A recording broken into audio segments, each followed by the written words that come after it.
聖灰日靈修默想係由基督教香港崇真會培訓部提供資料。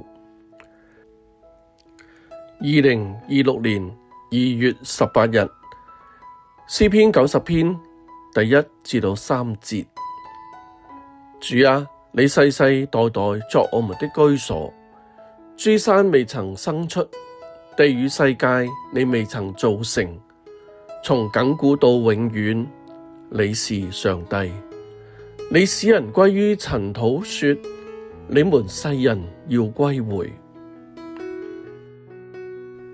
詩篇90篇係一首人生嘅詩篇，開始嘅時候已經一語道破人生嘅意義，係在於短暫會死嘅人點樣與永恆嘅上帝交織互動。常言道：人生苦短啊！詩人形容人生越過越快，呢個都係上咗年紀嘅人深切嘅體會。第4節咁樣講：千年如已過嘅昨日，即係1000年喺上帝嘅眼中，亦都只不過好似24小時。第6節話：早晨發芽生長，晚上割下枯乾。如果將一日分為2個部分，早上同埋晚上，咁各有12小時。第5節話：人生又好似睡咗一覺，即係8小時。第4節話：又如夜間嘅一更，大約2小時。第9節話：我哋度盡嘅年歲，好像一聲嘆息，即係1至2秒。第10節佢話：即使我哋強壯，可以活到80歲，但亦都只不過係轉眼成空，即係眨眼唔使1秒啊！雖然有人指出，生命係唔在乎長短嘅，只要過得精彩就好啦。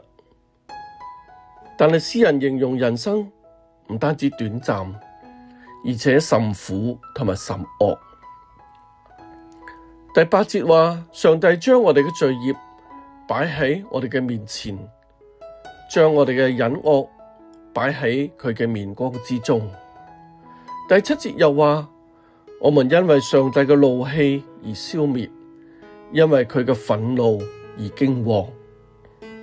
第10節話：我所能夠傾誇嘅，不過係勞苦愁煩啫。第11節話：我哋更加唔曉得上帝怒氣嘅權勢，唔懂得敬畏上帝。第15節，我哋所過嘅受苦嘅日子係遭難嘅年歲。總括而言，即係乏善可陳。突破生命嘅桎梏，回歸永恆嘅上主。生命係有出路嘅，係在於曉得點樣數算自己嘅日子，從而得着智慧嘅心。原來生命會有一日終結，我哋要歸於同埋歸回塵土，我哋就應該尋求永恆嘅上主，因為佢能夠做我哋嘅世世代代嘅居所。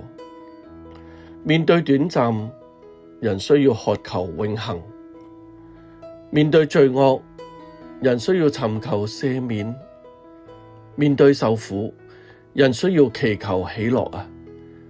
呢啲永恆、赦免、喜樂嘅源頭，全部係嚟自上主。人要同佢建立關係。我哋回歸上主，並唔代表立刻長命千歲，而係眼光嘅轉變。